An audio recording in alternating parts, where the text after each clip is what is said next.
Bonjour à tous, et bien oui, aujourd'hui, je vais vous parler de la nouvelle adaptation des Trois Mousquetaires par le réalisateur Martin Bourboulon, que l'on avait déjà pu voir à l'œuvre en 2021 avec Eiffel, déjà avec Romain Duris, et Papa ou Maman en 2015 avec Marina Foïs.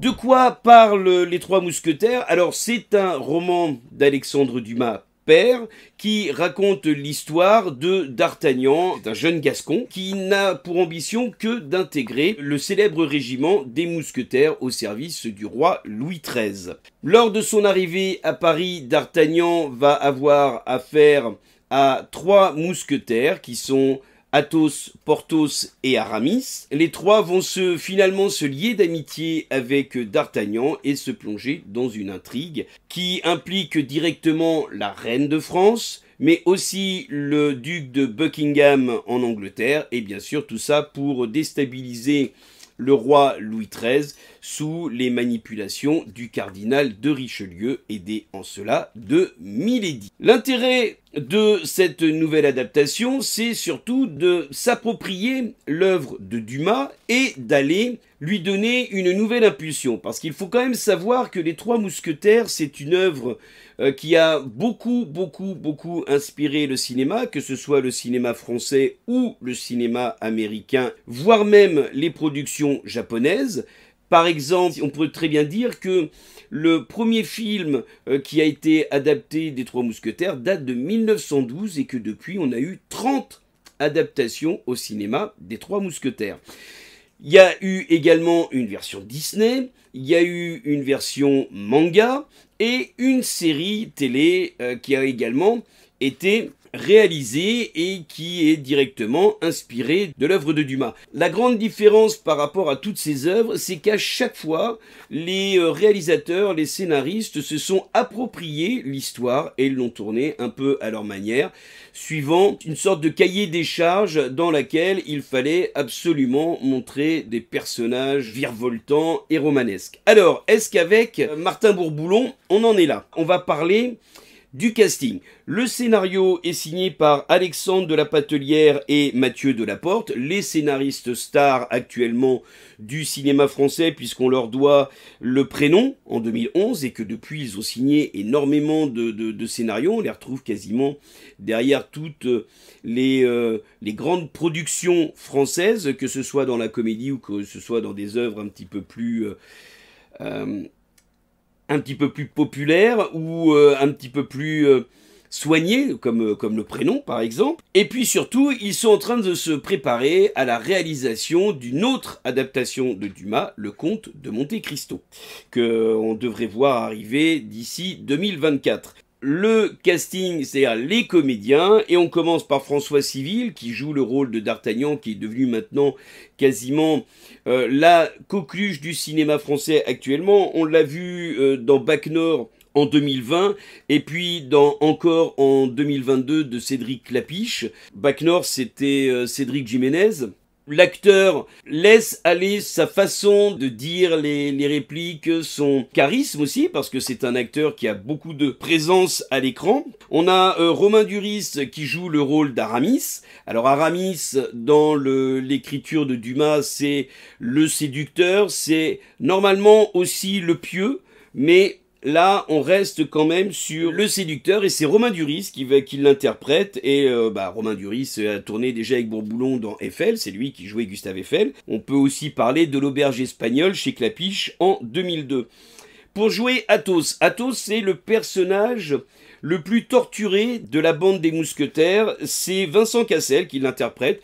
Vincent Cassel qu'on avait vu dans Hors Normes ou encore Juste une fin du monde en 2016. Hors Normes, c'était en 2019. On a Pio Marmaille qui joue Porthos. Alors Porthos, c'est toujours le bon vivant. C'est pareil, Pio Marmaille, on l'a vu chez Klapisch dans Encore en 2021, donc déjà avec François Civil, ou Ce qui nous lie en 2017, comme quoi les comédiens se connaissent bien. Alors la grande surprise quand même, c'est la présence à l'écran dans une production française d'Eva Green, et qui joue le personnage de Milady, Eva Green, c'est quelqu'un de particulièrement intéressant dans la sphère cinématographique parce qu'elle a une énorme carrière à Hollywood, rien qu'en citant Dumbo de Tim Burton en 2019 ou Casino Royale en 2006, quand même un James Bond, on se rend compte tout de suite quand même que l'actrice a un bagage quand même assez chargé. Eh bien, si, c'est elle qui joue Milady.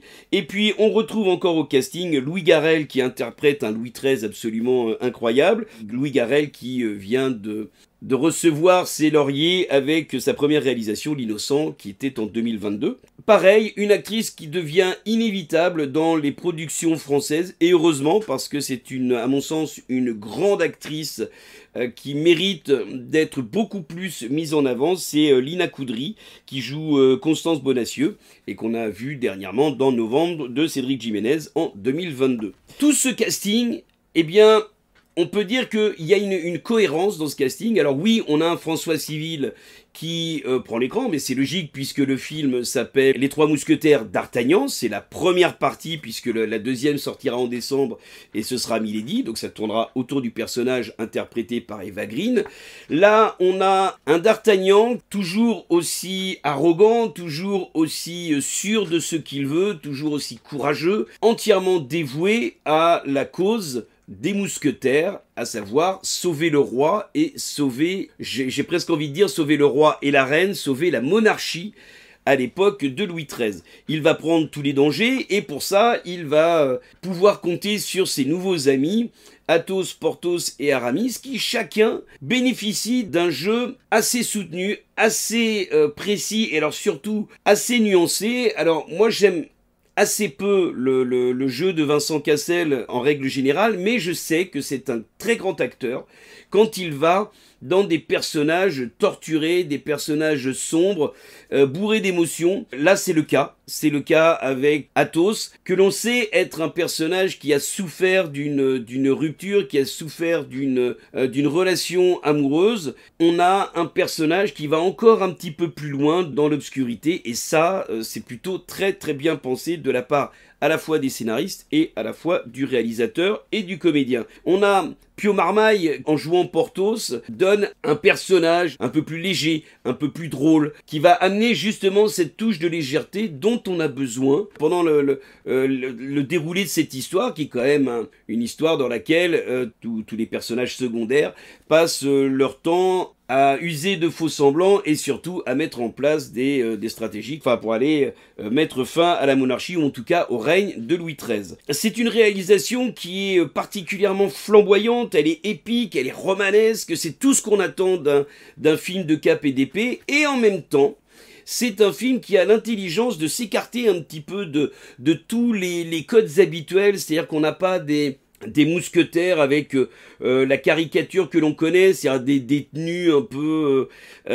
légères, avec des personnages qui font des grands gestes très légers.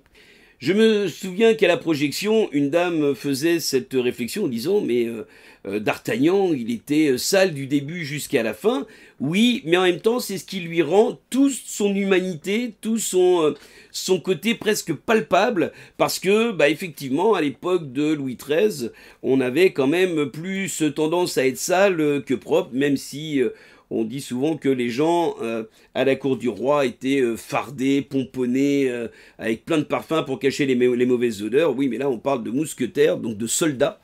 Et c'est peut-être en ce sens que l'idée était bonne. L'autre idée bonne, c'est justement de s'écarter un petit peu de l'image que l'on a des mousquetaires et de la tenue des mousquetaires pour apporter touche de modernisme et en même temps une touche un peu glamour. Les tenues de Milady sont absolument superbes. On a ce mélange également de classique et de moderne. Et c'est ça qui est intéressant, c'est qu'on va avoir des phrases qui semblent directement puisées dans le livre de Dumas. On va avoir des personnages qui vont se mettre à parler un petit peu plus à notre façon, à notre manière. Et on a également une scène particulièrement inventive. Voilà, tout ça pour vous dire, Les Trois Mousquetaires d'Artagnan, c'est une très belle réalisation, c'est un grand moment, c'est l'un des événements de cette année 2023. Donc je vous invite à le voir, ça sort le 5 avril. Et surtout, n'hésitez pas à mettre vos commentaires et à venir visiter notre site dvdcritique.com. À très bientôt!